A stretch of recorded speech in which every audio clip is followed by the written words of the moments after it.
سلامونه، زه یم لیلا خان او امید کوم چې تاسو ټول به روغ جوړ یې.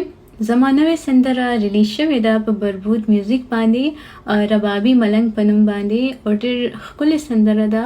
دا یو نوې انداز کې جوړه شوې ده.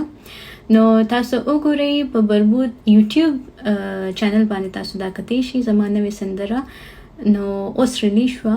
نو تاسو خپل ښکلې فیډبیک راکړئ، شیر کړئ، لایک کړئ. ډېره مننه. سلامونه، زه یم لیلا خان او امید کوم چې تاسو ټول به روغ جوړ یې. زما نوې سندره ریلیز شوې ده په بربود میوزیک باندې، ربابي ملنګ په نوم باندې، او ډېر ښکلې سندره ده. دا یو نوې انداز کې جوړه شوې ده. نو تاسو وګورئ په بربود یوټیوب چینل باندې تاسو دا کتی شي. زما نوې سندره نو اوس ریلیز شوه. نو تاسو خپل ښکلې فیډبیک راکړئ، شیر کړئ، لایک کړئ. ډېره مننه.